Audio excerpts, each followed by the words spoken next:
बागेश्वर में कांग्रेस का स्थापना दिवस धूमधाम के साथ मनाया गया। पार्टी कार्यालय में आयोजित एक कार्यक्रम के दौरान पार्टी पदाधिकारियों ने कांग्रेस के 138 साल के गौरवशाली इतिहास का बखान करते हुए कहा कि आज प्रत्येक कार्यकर्ता को संगठन पर गर्व है। पार्टी जिलाध्यक्ष भगवत सिंह रसीला ने कहा कि कांग्रेस ने ही सशक्त व मजबूत राष्ट्र की नींव रखी थी। भारतीय राष्ट्रीय कांग्रेस का जो स्थापना दिवस 138वां मनाया गया है और 139वां प्रारंभ हो चुका है। और भारतीय राष्ट्रीय कांग्रेस की स्थापना A.M. ह्यूम के द्वारा रखी गई थी, जिसमें 75 लोगों की कमेटी बनाई गई थी। और भारतवर्ष को आज़ाद करने में सन 1885 में इसकी स्थापना की गई थी। और भारत को आज़ाद करने में जो हमारे स्वतंत्रता संग्राम सेनानी हैं, हमारे पंडित जवाहरलाल नेहरू जी हैं, महात्मा गांधी जी हैं, चंद्रशेखर आज़ाद जी हैं, भगत सिंह हैं, सुखदेव जी हैं और तमाम लाल बहादुर शास्त्री जैसे तमाम महान विभूतियों को हम समस्त कांग्रेस जन नमन करते हैं, प्रणाम करते हैं। और आशा नहीं, हम पूर्ण यकीन है उनके पद चिन्हों में हम चल करके इस देश को दोबारा ये भारतीय जनता पार्टी के लोगों से हम जो है बाहर निकालने का काम हम 2024 में करने जा रहे हैं। पूर्व विधायक ललित फरसौण ने कहा कि देश के प्रथम प्रधानमंत्री पंडित जवाहरलाल नेहरू के नेतृत्व में विकसित भारत के निर्माण की बुनियाद रखी गई थी। उसको पूर्ण विश्वास है कि इस लोकतांत्रिक पार्टी जो आज राहुल गांधी जी के नेतृत्व में, आदरणीय खड़गे जी के नेतृत्व में पूरी मजबूती से पूरे भारतवर्ष में काम कर रही है। और बहुत अच्छी खुशी है जिस प्रकार से भारत जोड़ो यात्रा कन्याकुमारी से कश्मीर तक आदरणीय राहुल गांधी जी के नेतृत्व में शुरू हुई। अब 14 जनवरी से मणिपुर से मुंबई लगभग 6200 किलोमीटर की यात्रा को जो है आदरणीय राहुल गांधी जी भारत जोड़ो न्याय यात्रा के तौर पर शुरुआत करने वाले हैं। हमको यही खुशी है कि इस शुभ अवसर पर जो एक शुरुआत नागपुर के अधिवेशन में ली गई है कि कांग्रेस की पदयात्रा जो है आपकी मणिपुर से मुंबई तक चलेगी। ये निश्चित तौर पर युवाओं में कांग्रेस के प्रति बहुत बढ़िया रुझान रखेगी, ऐसा हम लोग विश्वास करते हैं। और मैं अपने उन सभी वीर स्वतंत्रता संग्राम सेनानियों को, वीर शहीदों को जिन्होंने कांग्रेस के आज़ादी में भी भाग लिया और भारत की आज़ादी में भी भाग लिया, उन सब लोगों को मैं सत नमन करता हूँ। आप भारत जोड़ो यात्रा में शामिल हुए थे, अब न्याय यात्रा में भी शामिल होंगे? निश्चित तौर पर अभी तो 2 दिन के बाद मुझको झारखंड जाना है चाईबासा, और 10 दिन के शिविर में वहाँ पर पहुँचने आदि राहुल गांधी जी भी उस शिविर में वहाँ पर पहुँचेंगे। और उसी शिविर के बाद मेरा प्रयास रहेगा कि मैं 14 तारीख तक मणिपुर, इम्फाल वहीं से जाऊँ।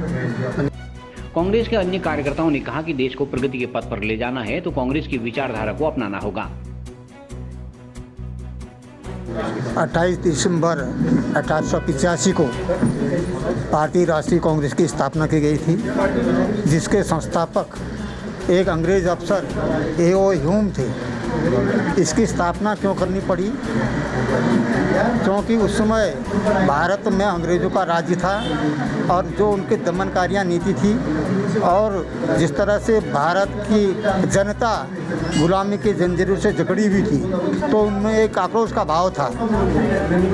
लेकिन कोई ऐसा पोर्टफोलियो नहीं था जिसके माध्यम से अंग्रेज़ों से बात की जाए। तो अंग्रेज़ अफसर A.O. ह्यूम ने इस बात को विचार विमर्श के बाद सोचा कि एक ऐसा प्लेटफॉर्म तैयार किया जाए जिससे अंग्रेज़ों के साथ संवाद कर सके भारत की जनता, जिनके नेतृत्व में। इसलिए भारतीय राष्ट्रीय कांग्रेस की स्थापना करी ताकि भारत की जनता की आवाज़ ब्रिटिश शासन तक पहुंच सके। ये 28 दिसंबर 1850 का दिन भारत के लोगों के लिए, भारत की जनता के लिए स्वर्णाक्षरों में लिखा जाएगा। क्योंकि जब से इसकी स्थापना हुई तभी से भारत में एक नई ऊर्जा का संचार हुआ। देश की आज़ादी के लिए, देश की स्वतंत्रता के लिए हमारे महान वीर सपूतों ने देश की आन बान शान के लिए लड़ाई लड़ी और अहिंसक तरीके से गांधी जी के नेतृत्व में आंदोलन चला, जिसकी परिणति 15 अगस्त 1947 को भारत राष्ट्र आज़ाद हुआ। मैं कांग्रेस परिवार की ओर से उन महान सपूतों को जिन्होंने देश की आज़ादी के लिए, देश की एकता और अखंडता के लिए अपनी जान की कुर्बानी दी, अपना सर्वस्व न्यौछावर कर दिया, उन महान सपूतों को मैं श्रद्धासुमन अर्पित करता हूं कांग्रेस परिवार की ओर से। और देश की जनता को बधाई देता हूं कि कांग्रेस के नेतृत्व में जिस तरह से आज़ादी के बाद कांग्रेस ने देश का नेतृत्व किया, अब समय आ गया है जिस तरह की आज की सरकार हैं उनके विध्वंसकारी दमनकारी नीति को उखाड़ फेंकने के लिए कांग्रेस सभी एकजुट होंगे और पुनः देश आज़ादी के रूप में सांस लेगा। इसी आशा और विश्वास के साथ बहुत बहुत धन्यवाद। आज कांग्रेस की लोकतांत्रिक पार्टी कांग्रेस पार्टी का स्थापना दिवस है। आज इस अवसर पर हमने अपने पार्टी कार्यालय में कार्यक्रम रहा।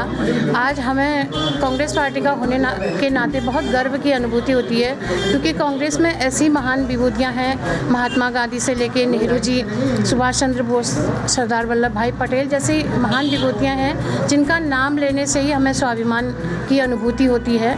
आज जो लोग ये कहते हैं कि कांग्रेस पार्टी ने क्या किया क्या नहीं किया, इसके लिए मैं उनको कहना चाहती हूँ कि जो भारत के प्रमुख संस्थान हैं, सड़क हो, चाहे बिजली घर हो, चाहे संचार क्रांति हो और चाहे कंप्यूटर युग हो, उसकी IIT जैसे IIM जैसे संस्थान सब कांग्रेस पार्टी के देन है। और उन्हें बताना चाहती हूँ कि आज जो लोग ये कहते हैं कि कांग्रेस पार्टी कहीं नहीं है, उन्हें ये कहने की ज़रूरत है, ये देखने की ज़रूरत है कि एक बार राहुल गांधी जी के नेतृत्व में जो भारत जोड़ो यात्रा हो रही है, अब न्याय यात्रा हो रही है, उस पर नज़र डालें, तब जाके पता चलेगा कि कांग्रेस आज भी कितनी मजबूत है। वैसे कांग्रेस का आज 138वां स्थापना दिवस है। मैं सभी कांग्रेसियों को इसके लिए हार्दिक शुभकामनाएं देता हूं। इसके साथ साथ ही कांग्रेस का जन्म कब हुआ, क्यों हुआ? जब 1857 के प्रथम स्वतंत्रता संग्राम हुआ, उस समय मेरठ का गवर्नर था A.O. ह्यूम के मन में उस समय गदर के बाद जो भी उसने यातनाएं देखी, उस यातनाओं को देख करके उसका दिल दहक गया। दहकने के बाद उसने सोचा रिटायरमेंट के साथ उसने 1885 में कांग्रेस का एक संस्था बनाई। उस संस्था में उस समय केवल जमादार, राजा, महाराजा, वकील और आदि लोगों का, सरकारी कर्मचारियों का कोई वो नहीं था, आदि लोगों का वो एक संगठन था। संगठन होने के बाद 1888 में दादा भाई नौरोजी के नेतृत्व में, अध्यक्षता में दोबारा उसका कांग्रेस का विस्तारीकरण हुआ। विस्तारीकरण में उसमें हर मानव को जोड़ने की उसमें प्रयास किया गया, जिसे प्रयास करने के बाद धीरे धीरे उसकी कमेटी बनती गई, आगे अग्रसर होते रहा। अपने माध्यम से, इस कांग्रेस के माध्यम से सरकार ब्रिटिश सरकार तक अपनी बात को पहुंचाने का एक साधन था। आज जो भारतीय राष्ट्रीय कांग्रेस ने स्वतंत्रता संग्राम के उन शहीद सपूतों को मैं नमन करता हूं। नेहरू जी हैं, महात्मा गांधी और जवाहरलाल नेहरू, एनी बेसेंट, और उसके बाद जो है महाराणे आदि जो स्वतंत्रता संग्राम सेनानी हैं, उसको मैं नमन करता हूं। और इसी उपलक्ष्य में कांग्रेस आगे बढ़ेगी। भारत जो का न्याय यात्रा माननीय राहुल गांधी जी का जो चल रहा है, उसके लिए लोग बाग उससे जुड़ेंगे, आम व्यक्ति उससे जुड़ेगा और आम व्यक्ति पहचानेगा और वो कहेगा कि कांग्रेस क्या चीज़ है। कांग्रेस हर घर में है, हर चीज़ में है, हर मन में है। लोगों को डरा धमका करके बने। कांग्रेस में एक ऐसा है दलित वर्ग और पिछड़ा वर्ग, जो आज हमें बोलने का अधिकार है, भारतीय संविधान की सुरक्षा करने की अधिकार है, उस चीज़ को कांग्रेस ने किया। कांग्रेस आगे भी करेगी, आने वाला समय उसका सुनहरा है। जय हिंद, जय भारत। CCI न्यूज़ के लिए ब्यूरो रिपोर्ट बागेश्वर।